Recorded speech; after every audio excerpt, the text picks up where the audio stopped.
Welcome to this explainer. If you've ever looked around your office, stared at a totally baffling collective decision, and wondered, are we all crazy? Well, you're definitely in the right place. Today, we are acting as investigative guides to decode the DNA of organizations and uncover why the hidden forces of culture are the ultimate drivers of workplace behavior. So, here's our conceptual map for today's dive. We're going to cover the workplace behavior mystery, categorizing the cultural domain, defining the undefinable, the three levels of culture, uncovering basic assumptions, and finally, the leadership connection. Let's get right into it. Section 1. The workplace behavior mystery. We're starting with the surface-level problem that completely puzzles almost every manager, employee, or business student out there. It's that everyday friction we all feel, but often can't quite put into words. We often look around our organizations and find it, well, amazingly difficult to understand or justify a lot of what we actually experience. You know the feeling, right? You try to introduce a perfectly logical change to your team, something that literally benefits everyone, and boom, you hit this massive, impenetrable wall of resistance that seems to defy all logic. Or maybe you've watched incredibly smart, highly educated people take the most incomprehensible, almost ridiculous positions during basic negotiations. It really forces us to ask, why do completely reasonable people suddenly seem to throw all logic out the window the second they step into the workplace? Renowned expert Schein points out that these mysterious phenomena happen every single day in corporate life. Take safety anomalies, for instance. Schein shares this absolutely fascinating case study about an electric utility company he calls Alpha Power. So they had just faced this massive safety mandate after dealing with actual criminal charges for failing to report asbestos. Management was super clear: you must report safety hazards immediately. But out in the field, the union workers held this deeply embedded self-image of being these heroic workers who kept the power running no matter what. And more importantly, their group had a massive, non-negotiable rule: you never ever rat out a peer. Period. So even when they were dealing with life-threatening environmental hazards like asbestos, their peer group loyalty actively overrode personal safety and the corporate mandates. To an outsider, that's completely baffling, right? But to that specific culture, it was literally the only logical way to survive. Moving on to Section 2, categorizing the cultural domain. To really decipher these mysteries, we first need to define the actual territory we're exploring here and agree on what we actually mean when we throw around the word culture. As Aviad Raz notes in his writings, the concept of culture is pretty heavily debated, and the reason it's so incredibly hard to define is that it sits right smack in the middle of completely different academic lenses, which makes it a very ambiguous abstraction. On one side of the ring, you've got sociologists and anthropologists looking at the grand, sweeping customs and rituals of entire societies, the macro level. But then, on the exact opposite side, you have management consultants and psychologists who are hyper-focused on micro-level performance and individual mindsets. Because everyone is essentially looking at a completely different part of the exact same elephant, organizational culture becomes a really slippery concept to nail down. So the really crucial point here is that culture isn't just corporate, it exists everywhere, across this massive spectrum. At the very top, we have macro cultures. Think entire nations or global occupations like medicine or engineering. Then we drill down into organizational cultures. Below that are subcultures, say the engineers versus the marketers inside the exact same company. And finally, right at the bottom, we have microcultures, like a single surgical team in a hospital. Actually, Schein tells a great story about a company called DEC, where the top management microculture was based entirely on intense, highly emotional debate. Just imagine walking into a boardroom and people are literally shouting at each other. For them, if an idea couldn't survive being shouted down, it just wasn't valid. That was their specific microculture, and you had to understand it if you wanted to survive in that room.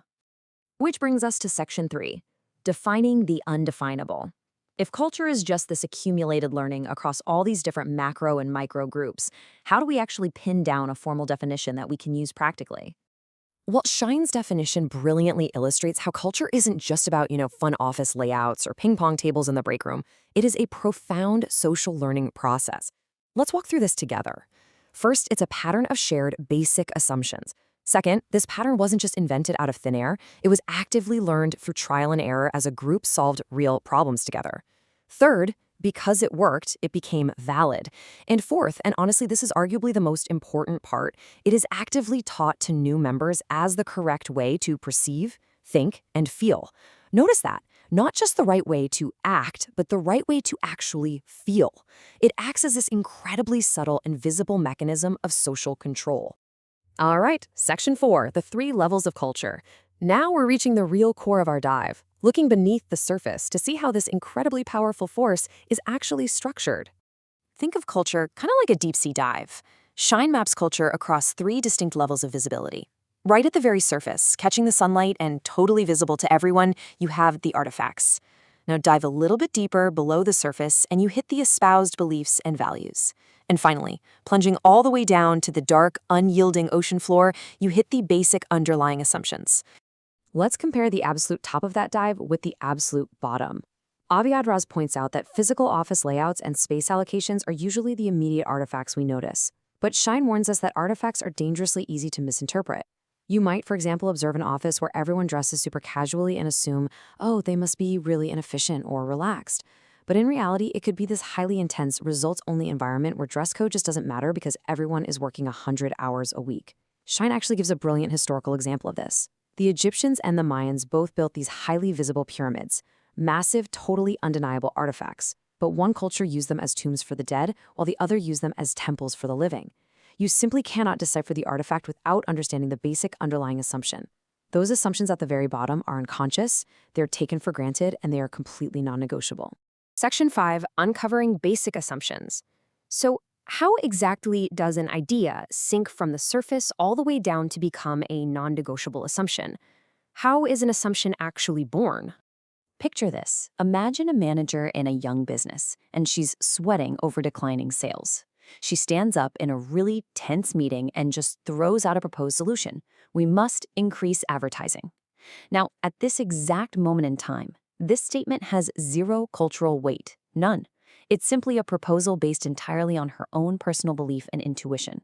It's completely open to debate, pushback, criticism. Someone else in the room might argue for cutting costs instead. Right now, it's just an idea floating in the air. But watch what happens next. The group decides to test her proposal. They increase advertising, and guess what? Sales go up. The next time sales dip, they do it again. It works again. Over time, that initial debatable proposal shifts into a shared value or belief. It gains social validation. But it absolutely doesn't stop there. As it continues to work repeatedly over 5, 10, maybe 15 years, the group literally suffers a kind of cultural amnesia.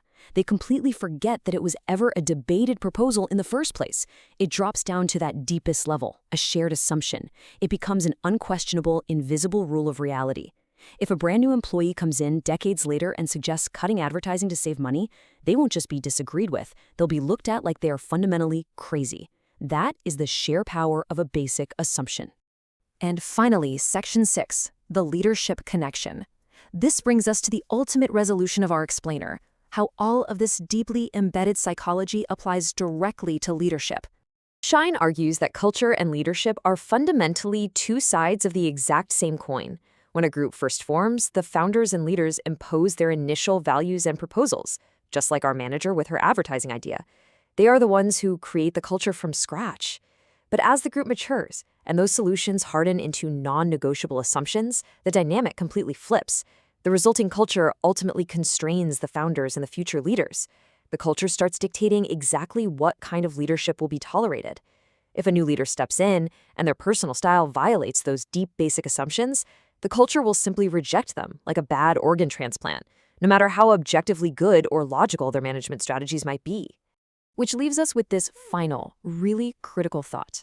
As we've seen, culture isn't just some HR buzzword or a handy excuse for a ping pong table. It is the invisible, non-negotiable operating system of human behavior that dictates exactly how we perceive, think, and feel. If we don't become conscious of these deeply embedded forces, we just become blind victims to them. So, as you look at your own organization, your team, or hey, even your own daily routines, ask yourself, which is truly in control? Are you actively managing your culture, or are those deeply embedded, inherited assumptions managing you? Think about it. Thanks for joining me on this explainer, and keep questioning those artifacts around you.